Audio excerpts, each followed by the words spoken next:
Nowadays, police they just don't have that carte blanche to get into a situation and expect that children are just immediately going to obey them. And I think this is very apparent in the day-to-day routine of police officers. Yesterday, as an example, I was observing a group of young kids in a certain area at a train station, and in the midst of them, I saw a flame just burst out from in between this group.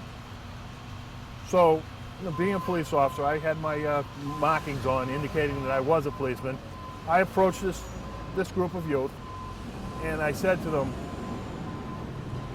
what just happened here? Who has a flame, torch, or whatever? And the kids didn't say anything, and I tried to just go into it as calmly as possible, because I've learned the best approach is a calm, collected, non-confrontational, just interacting, encounter type approach. And then I went to one of the youths, and I was well within my rights to conduct a pat frisk. And I was in the midst of, I'd say, 10 or 12 kids. So, I mean, and I had one other police officer with me, and I had a street worker with me. And we showed no fear. Don't show the fear. Don't show the apprehension as best as possible. Relax is the key. So I conducted a pat frisk, and I found a cigarette lighter.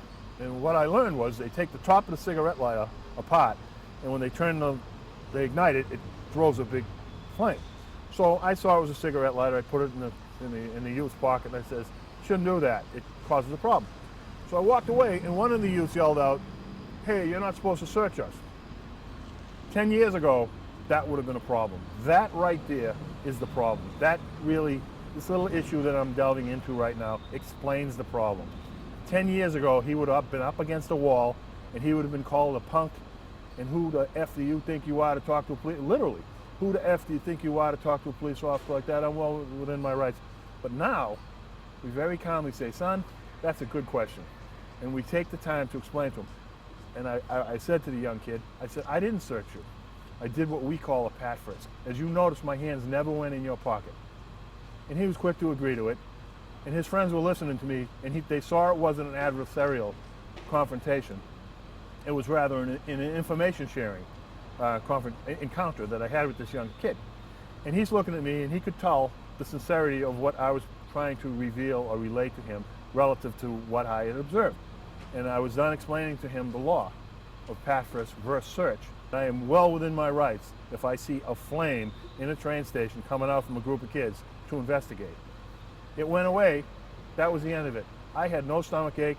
He had no injuries. I had no injuries. He had a new respect for a policeman, I think, and I hope. Time will only tell. But in his silent moments away from police, he has to rewind this whole situation in his mind and play it back. That cop wasn't a bad guy.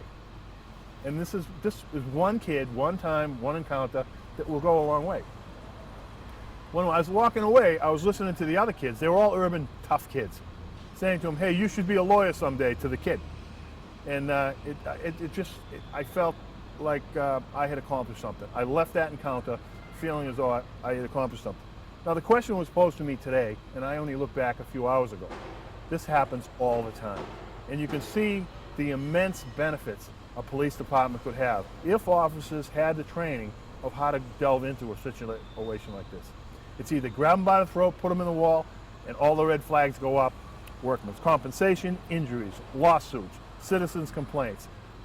Most importantly, a bad attitude from that young man towards police henceforth, which can come back to haunt us at an accident scene, a shooting scene, where we have to elicit information from these young kids, and they're to the police if they have in their mind a bad image of a police officer.